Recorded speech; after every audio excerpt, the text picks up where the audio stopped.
فهد البطل اتغفل وكان هيموت، وعرف القصة كلها من الراجل اللي كان مربيه وهو صغير. عايز اقول لكم فهد البطل الحلقة 20 جامدة جدا جدا جدا، خصوصا ان فهد البطل الحلقة اللي فاتت قفلت ان فهد كان واقف مع الراجل اللي رباه وبدأ يقول له ده انت اللي ربتني وانت اللي علمتني اصلي وعلمتني وعلمتني وعلمتني وكمان علمتني ازاي ازرع. الراجل بدأ يبص لفهد البطل ويستغرب من كلام فهد، وبدأ يبص له بصات غريبة كده، وبدأ يحس ان فهد البطل فعلا رفعت، وبدأ ياخده في حضنه ويقول له معقولة يا ولد انت عايش؟ وبدأ فهد البطل يسأله هي فعلا امي متجوزة عمي؟ قال له ايوه اتجوزته وخدها ونزلوا مصر ورجعوا مع ولدهم عمرو. فبدأ يحكي له اللي حصل ان هو خد اخته ومشي، فسأله على اخته عاملة ايه، قال له اختي دلوقتي اسمها راوية والكلام دوت. ومن ناحية تانية فهد البطل روح البيت لاخته ومراته كانت هتسيبهم، قال لها استني خليكي عشان انت دلوقتي واحدة منهم. وبدأ يحكي لهم ان امي اتجوزت عمي، وكانوا تقريبا متفقين ان هم يقتلوا ابويا، وطبعا ده مش صحيح.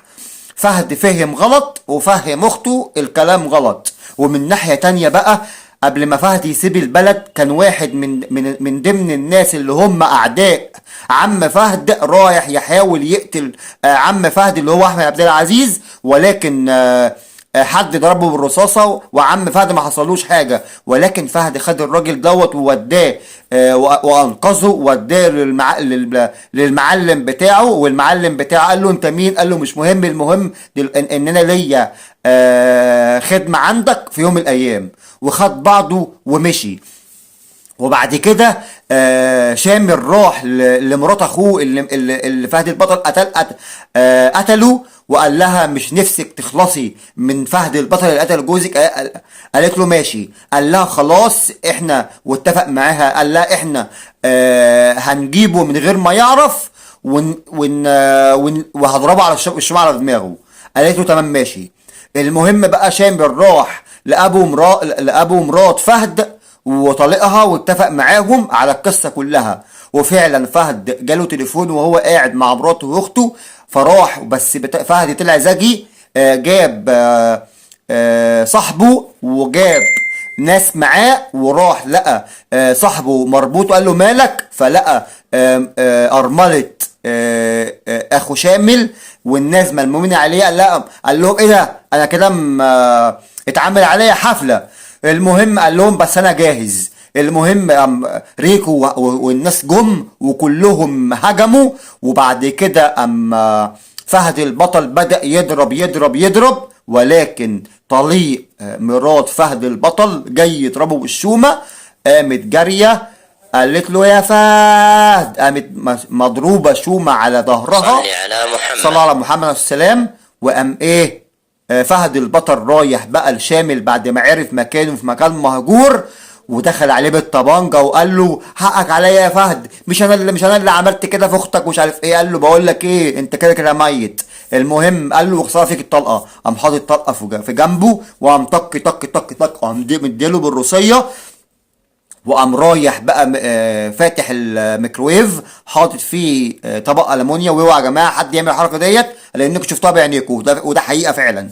وقام مولع الفيلا بشامل، وشامل مات. شامل مات يا جماعه. وطبعا استنوا النهارده بالليل الحلقه ال21.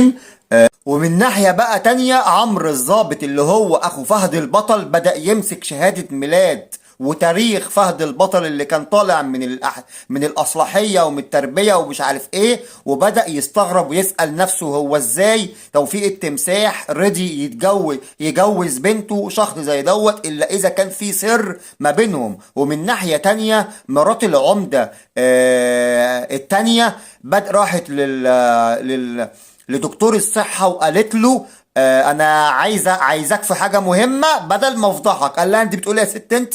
قالت له، قامت مطلعه التليفون وورت له ابنه وهو مع البت اللي كانت متفقة معاها، وقالت له لو هيجي لك جريمة قتل ولو انت ما قلتش ان هي موتة طبيعية هفضحك. قال لها ازاي والكلام دوت، قالت له هو كده. ومن ناحيه تانية بقى توفيق التمساح بدأ يسأل فهد البطل في العربيه وهو راجعين، هو انت وراك ايه وانت وانت وانت وانت. فاما فهد البطل قال له بقول لك ايه،